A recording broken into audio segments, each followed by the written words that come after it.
This podcast is sponsored by Safehouse Rehab Thailand, the premier drug and alcohol rehab dedicated to enhancing the science of recovery. First, a plug for my sponsor, who has given me the opportunity to help the families and loved ones of alcoholics and addicts better understand the nature of the disease and what they can and shouldn't do about it, shouldn't try to do about it. We say in our podcast and blog that our primary goal is to help you make an informed decision at this critical stage of your life.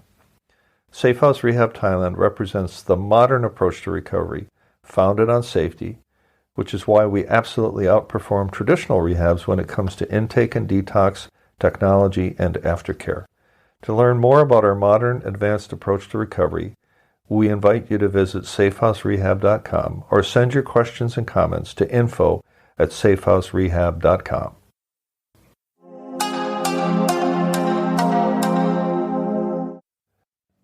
Hi, Bruno J. here. Today I want to bring back Tony. We've met him before. He's a terrific young man with over 4 years of continuous sobriety. He's from the UK, as you'll hear soon. Today, I want him to share his insights in 3 areas. One is, and we'll take them one at a time as we go through this interview. One is the role of the family before and after recovery. Second is the role of the rehab in his sobriety and his wake-up call, if you will. And then what he does today, not only to stay sober, that is, not relapse, but way more important, how he can now live a life that's for real, happy, joyous, and free. So welcome back, Tony. Hi, Bruno. As I mentioned earlier, why don't we start with the role of your family before and then after recovery? So the first thing that I would like to start off with is, first initial reaction or noticeable reaction comes or tends to come from the people you're closest to and with, whether that be your wife, your girlfriend, your husband, your boyfriend, your brothers, your sisters, your parents, your uncles, your aunties, and so on and so on. They tend to be the people who know you the best, and they tend to see that something is not quite up with you. Okay, so let me ask you then, something not quite right. What do they have any suspicions about what was going on?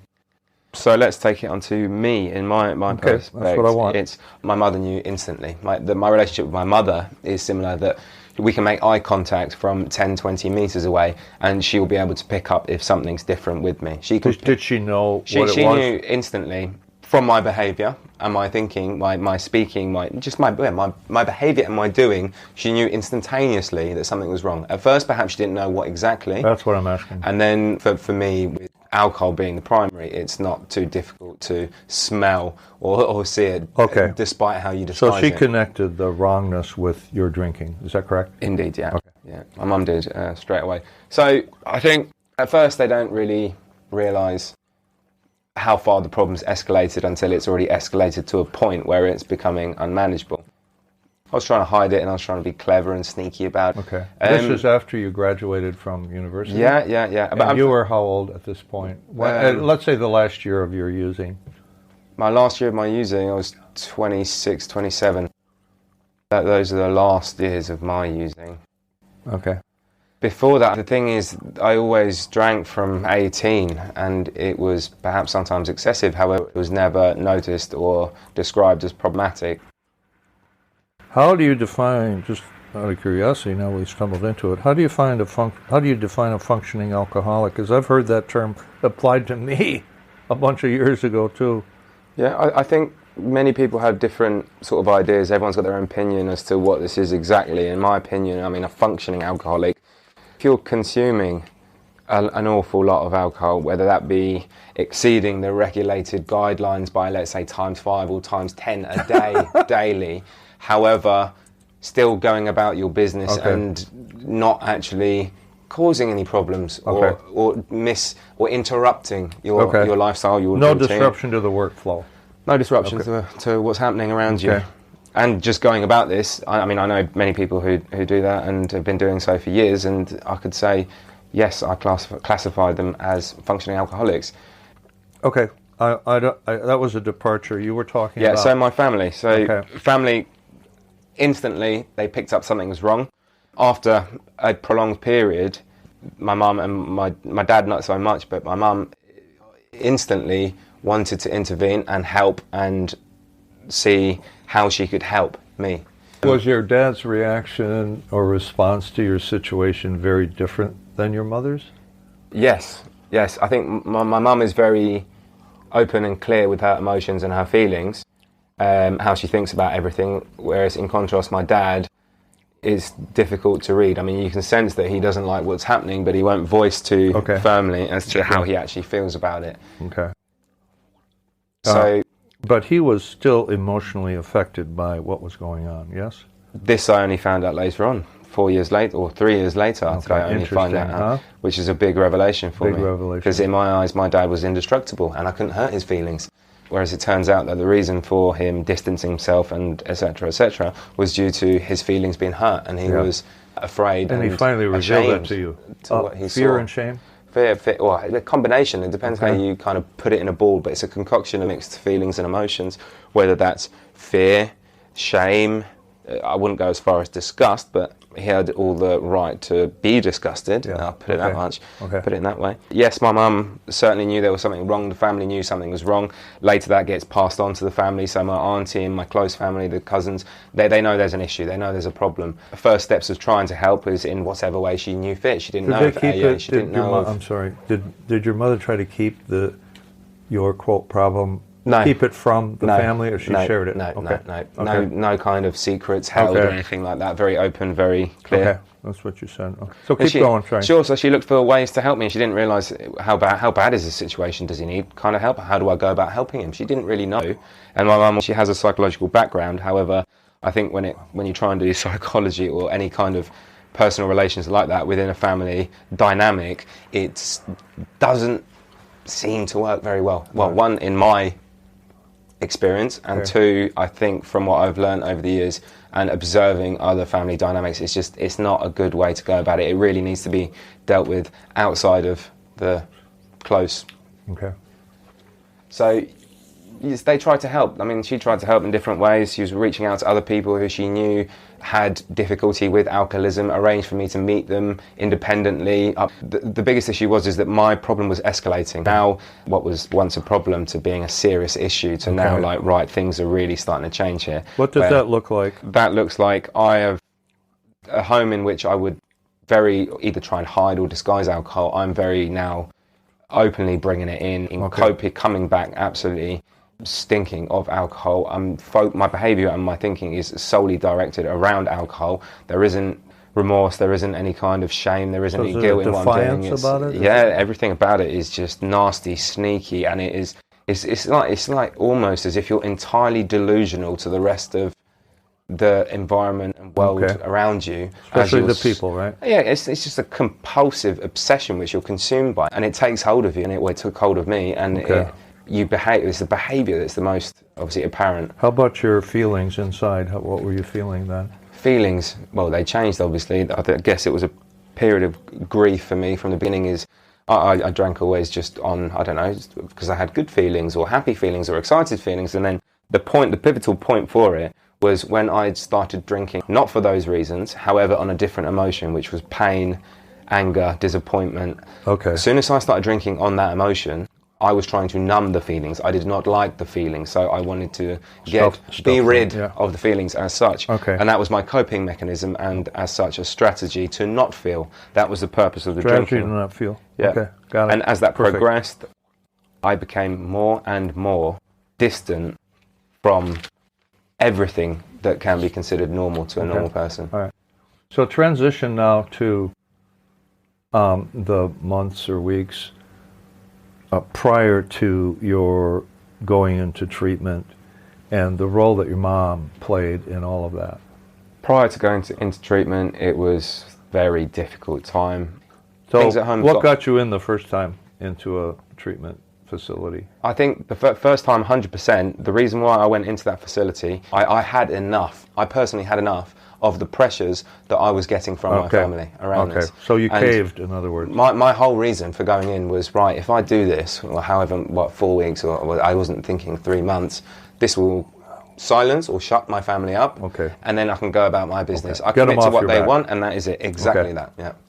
Okay. And then, so you went in, and then how long were you there, and then what happened? There I was 3 months. Okay. 3 months, committed to the program, did everything that was asked of me. Residential, and it was a working program. It was a working program style rehab. Okay. Did you do the 12 steps there or not?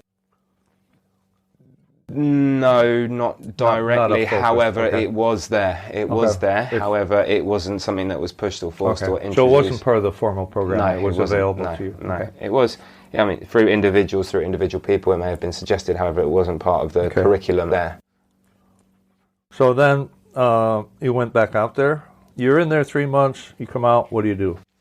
I hadn't even gone out, and I'd managed on the last day prior to my departure, managed to get alcohol in. Excellent. Nicely done. On my day of departure, as soon as I was in town, straight to the alcohol, onto the bus. Didn't want to go home yet because I know that the news would get out somehow shortly. Even though it was private, I think I knew it was going to come out soon, and I made my way to one of my friends' houses, at which I stayed for 2 weeks and went on what I thought would be, in my mind, it was a release. It was like, all right, I've done the achievement of 3 months, I've kept them happy, need to get this out of my system, I need to go on a 2-week bender. That was my thinking at the time. Okay. I need to reward myself. 2-week vacation. Yeah. 2-week piss up. and Standard such. practice. Yeah. Okay. Of drinking and sleeping. Then what after that? As soon as I managed to get my way back home, they realised disappointment on their side, and this has not helped him. We need to look at a private facility. Okay. I think there was another 2 detoxes attempted at home through my clinic and doctor, which my mum very, very much pleaded for and begged for, and despite we managed to do it.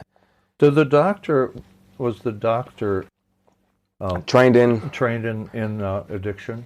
No, she had a general awareness. Okay. But what I must say is that was the first time that I was introduced to Librium, which in my opinion now, and in all having done so many detoxes myself, mostly on Valium, known as diazepam, Librium, being part of the benzodiazepine family as well, is a far, far more effective method of detoxing for alcoholics, in my opinion. Okay. With my And experiences. that's often shared with others too, so you're not alone there. So you were introduced to Librium in what context? My detox, as soon as my detox began, I would be... So you're detoxing at home? Detoxing at home agreements were with supervision, so I was restricted from going out the house. And whose authority with supervision? Was this with the doctor? This was between my mother and my doctor. Okay. That my doctor only agreed They to do consulted. this. Okay, got it. All right. Given the circumstances. Right. So then how long did that last, and what did you do after the detox at home under supervision? As I had so many of these detoxes, they varied from 10 days to 14 days to 16 days, depending on how bad at the time I was. Now, I mustn't just please do note, I did literally have, I think, in the period of 2 years, potentially, 12, 14 detoxes. Okay. Constantly in a circle of relapse, because so I did not you're want in the to vicious stop. circle at this point. Yeah. What? So you're out of this detox, this latest detox. Let's just call it your latest detox. What happened after that? Because we're talking about within a year of your bottoming. During every period of detox, there was a fine balance of thinking, this is not from me but from the family. Okay. Option 1, this will help him. Let's give him another chance. Let's see if he'll get better after this detox. Okay. We've done our part. And your mom is driving a lot of that. Yeah. Okay. Option 2, if this doesn't work, we need to get him into a private facility where they can look after him and get him better. However, we don't know where to look. We don't know how to go about this. Where do we start? Where do we look? And it was a circle there with that. So look for a rehab centre or see how good he is after he's finished this and whether he can actually cope and manage this by himself. Got it. Okay. But the backup is the private facility, all else failing. And this is all due to, it's not, it's a lack of knowledge around this topic, sure, but it's not lacking of care. All they wanted to do was get their son back to... I love that language, lack of knowledge, not of care. Back to a normal... Yeah, it's very good. Back to normal, they say, yeah. Okay.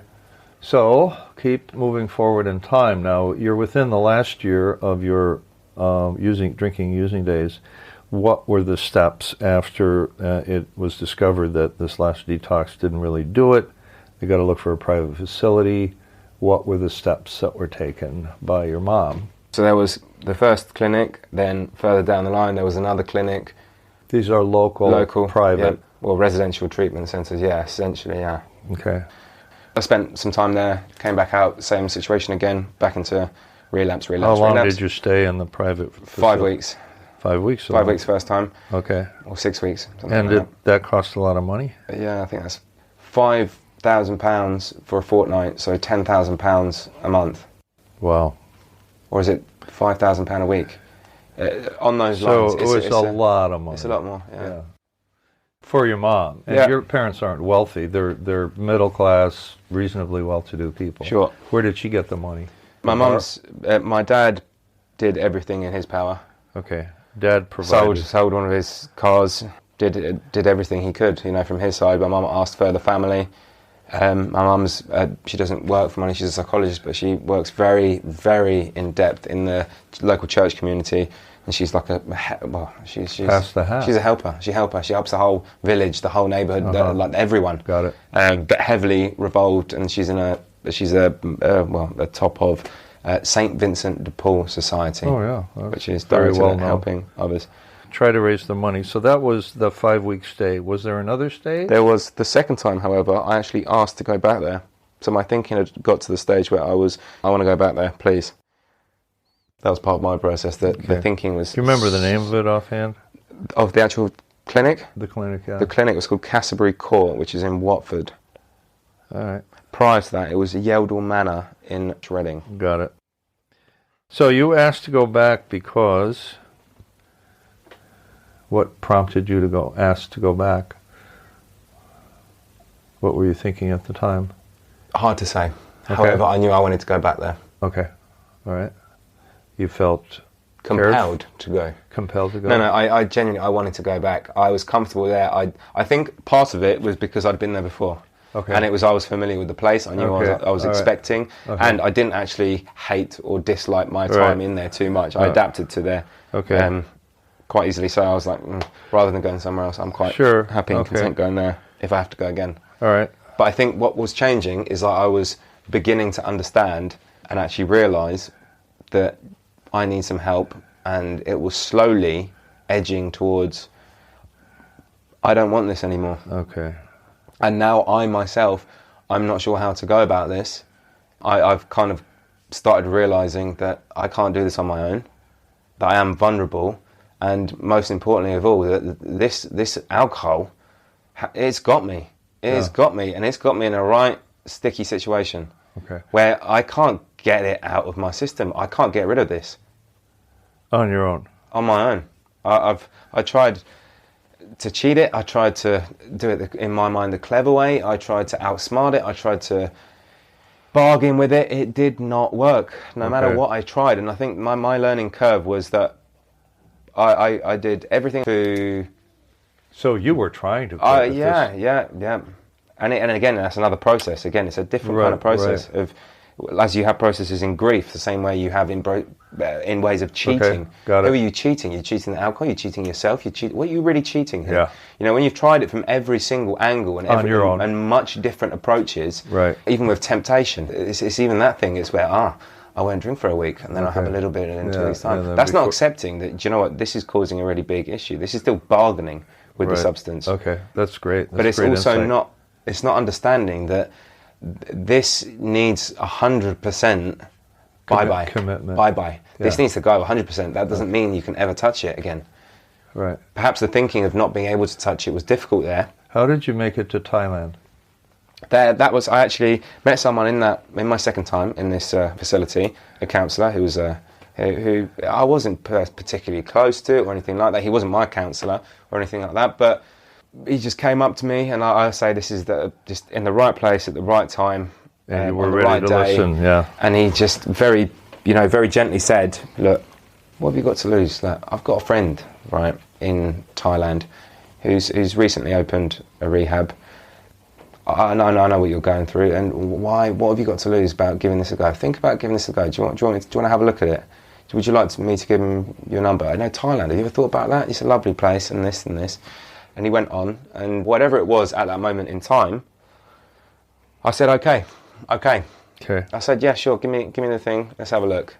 And just a little bit of what was going on there. Also, my family were already looking at this point of relocating me for a secondary rehab, whether it be in South Africa, whether it be in America, whether it be in Europe. It didn't really matter where. However, they were actively looking at putting me in a second place. I know that was their sort of goal, long-term goal.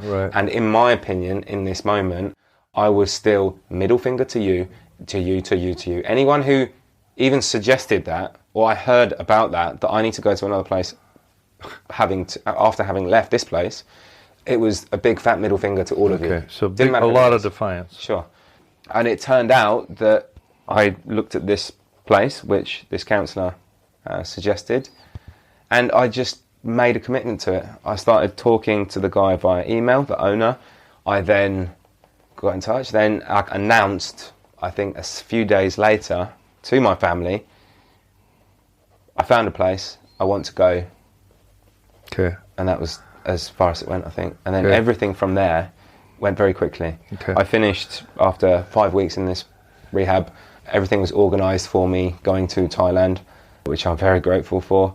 And from that rehab, I left. I went home. I packed a bag. I did not sleep at home. This was all done in a space of 1 day. Packed a bag, got to the airport, got on a plane, came to Thailand. And so that was...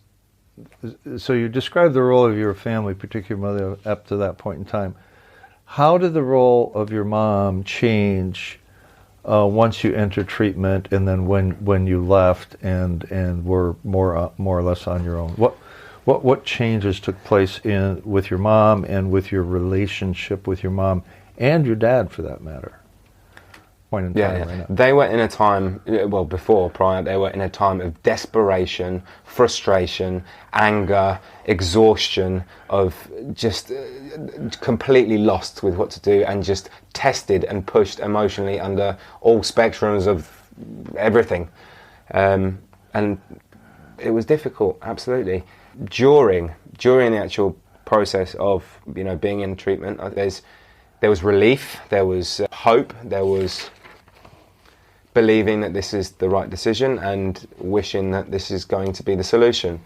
After having failed over and over and over again, I think it's only fair to say that all those initial feelings are distorted as such. However, the hope remains, believing that your loved one, your son, is going to get to where they believe that he should be able to get to. It's just everything's being tested and pushed. And then my dad not so much, but my mum and the other family want to be aware of, is there any progress? Is there any healing happening? Is there any change? Are there any results? Impatiently. How often was your mom in touch with the treatment center? I would fairly say easily every couple of days, if not a week later on, after it slowly. She understood there was a process to that as well. So that was that. And then obviously upon exit, each time, from 1, 2, 3, 4, 5, 6, 7 times, there's expectation, there's the expectation of this. And then this is, again, I mean, now looking back at it and understanding the whole sphere of recovery as such, and how families play an impact into everything, is my parents were not aware. They didn't know what to expect. They didn't know too much themselves, as we talked, having knowledge of the whole disease, the problem, the addiction side of things. It was their natural, normal human response, was to have the expectations that I'll come back and I'll be changed and this, that and the other. Whereas what we learn is that it's not that simple. After time and time and time of failure, all those expectations of hope and enthusiasm are slowly stripped apart, less and less each time. Yeah, up and down. Yeah, but I think with the final time, let's say, the time I really did get clean, things changed for me, and I committed to my recovery and the actual permanent change. What made you commit? What made me commit? Yeah. What made me commit? It was... You don't want to be like that anymore? No, it's how that's phrased. This is where it happened. What happened for me was, of course, I was pushed into these rehabs. I was pushed into there. However, I needed to be pushed. I had to be pushed because on my own, I would never have gone. Okay. Without the help of my family and friends or critical help point. me, I wouldn't have got there. Zero chance. Now, each time, this whole process and this 3-4 years being kind of now you look at it that were taken from you, Right. you're in a circle of doing nothing. You're not achieving anything. You're just completely lost in limbo. Right. And eventually, you get sick of it. You get sick of it, slowly, and you're aware of it. Then you get kind of the urge to, yes, I do want to change this. However, I was still unaware of how to go about it. In all honesty, after having departed the clinic for the second or third time in England, coming to Thailand, whether that be 5 weeks clean and then arriving here still okay and experiencing what I experienced here, I felt that very shortly after arriving in Thailand, I had a small taste of what I could say is happiness. I received a taste of happiness, which was enough to spark something, an emotion and a reaction for me. I got this and I was like, ooh, what is this? You know, I like this. And I wanted more of it. Did you connect happiness with freedom? Or was it just a good feeling? Perhaps. Okay. Perhaps. All right. Did you feel the obsession lifting at that point? Within a few weeks? Focus turned. I think I had, in a tedious circle of 3 years, I learned the basics. Now, I committed very thoroughly to everything that was asked and expected from me in the rehabs prior. Okay. I did everything. I tried everything. The problem there is that it's not that I didn't know what to do. It's just my thinking was still focused and interested on not stopping drinking, but finding how to drink sensibly.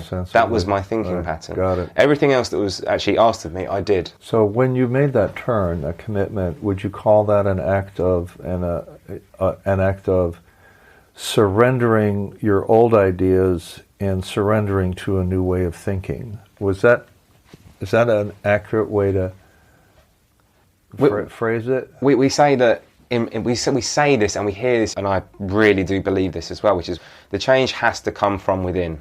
What that change is, the individual knows. You know when that happened. How to describe that is, it's not as difficult because I can try and put it into words. But let's talk about you. I saw that this was time for me. I knew that this was time for me. I tried. I had a general understanding of what is expected, and I was willing to accept and, as we say, surrender, to say anything that will make this better. And I'm now committing to this. It's no longer I am going to try and figure out a way of how to drink sensibly. That's a very important but I'm thing. going to 100% dedicate and accept the fact that I can't drink again. That is a problem. I don't need that problem. I don't want that problem. And I will do everything that I can and take all the guidance I can receive in order to show me and teach me how to live without this, please. Can you also talk about how, for many of us, I think almost all of us who are recovering, the idea of one day at a time really lifts the burden of having to quit forever? I think that one day at a time is a very, very clear and simple way to go about containing the fragile mindsets which are erratic. And what I mean by that is that if you do keep it in the day, you really do have to focus on just for today. You don't need to dwell in the past. You don't need to live in the future. You need to be in the today. It's what do I need to do today? When I say, look, I don't need, it's less related to addiction. It's about not using a substance, not drinking a substance. Only for today do I know that I do not need to drink. Right? That it's doable, it's realistic, and you're in the present. It's not about worrying about what's going to happen tomorrow or the day after, the day after, the day after. And so no regrets, really, no looking back in the rearview mirror, and no living in the future really helps. And it works for so many different things. This is not just for alcohol treatment. This is not just for drugs and alcohol treatment, but for anxiety, for stress, for depressed, for just humans in general. Did that help? Keeping things within that day. Were you able to get relief from your anxieties by keeping it in today? Not just not drinking, but there are other things that come with it. Did that relieve the burden of... Initially, this practice of keeping it in the day helped me massively, I think. And I was even subconsciously not even aware of it. Okay. I was completely unaware that this was a practice that was helping me day in and day out. Okay. And it's only later do I think that I truly understand that. Now that I try to help others with that, I see directly how much impact that has on others. Right. Very good. And how quickly you can change someone's thinking that's erratic, stressful, anxious into something that's far better. Okay.